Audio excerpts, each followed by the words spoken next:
حضور علیہ الصلوۃ والسلام نماز پڑھا رہے تھے. نماز پڑھاتے پڑھاتے حضور نے ہاتھ آگے کیا، پھر پیچھے کھینچ لیا. صحابہ نے دیکھا تو خیر سلام پھرا تو کسی نے کہا کہ آپ نے نماز پڑھاتے پڑھاتے ہاتھ آگے بڑھا لیا تھا تو پھر پیچھے کھینچ لیا. یہ کوئی خاص عمل ہے کہ آپ ہاتھ آگے بڑھایا پھر پیچھے کیا؟ فرمایا نہیں، جنت میں کھجوروں کا ایک خوشہ لٹک رہا تھا. جنت میں کھجوروں کا ایک خوشہ لٹک رہا تھا، میں تمہارے لیے توڑنے لگا تھا، پھر میں نے نہیں توڑا. کل قیامت کو ہی صحیح، اور اگر میں توڑ لیتا تم کھاتے رہتے قیامت تک ختم نہ ہوتا. کھڑے کہاں ہیں؟ مدینے میں. اور ہاتھ کہاں پہنچا؟ جنت میں.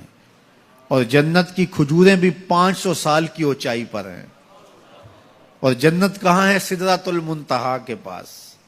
جنت میں لگے ہوئے کھجور کے خوشے کو توڑنے کے لیے یہاں سے ہاتھ ڈال لیا اور کہا پھر میں نے نہیں توڑا، توڑ لیتا تو قیامت تک ختم ہی نہ ہوتا، اتنا بڑا تھا.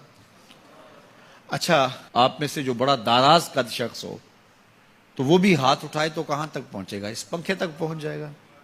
ہم پنکھے کی ہائٹ اتنی رکھی ہوئی ہے کہ ہاتھ نہ پہنچے، لیکن کوئی معمول سے زیادہ قد آور ہو تو شاید اس کا پنکھے تک پہنچ جائے. چھت تک تو کسی کا نہیں پہنچ پائے گا. میں یہاں کھڑا ہوں، زمین سے 2 فٹ اونچا ہوں، لیکن میں بھی اگر ہاتھ اٹھاؤں تو میرا ہاتھ بھی چھت تک نہیں پہنچ پائے گا. ہاں، میری نظر آسمان تک جاتی ہے. اور جس کا ہاتھ جنت تک جاتا ہے اس کی نگاہیں کہاں تک جاتی ہیں؟ جس کا ہاتھ جنت تک جاتا ہے اس کی نگاہیں پھر کہاں تک پہنچتی ہیں؟ ڈٹھے ورق قرآن دے پھول سارے، تیری شان جیا نہیں کوئی ہور ڈٹھا. تیری شان دا کرے مقابلہ جڑا ان عاشقاں اصلی چور ڈٹھا. کوئی نور آکھے کوئی بشر آکھے پیندا رات دنے ایہو شور ڈٹھا. اللہ والیاں گل مکا دیتی تساں ہور ڈٹھا اساں ہور ڈٹھا.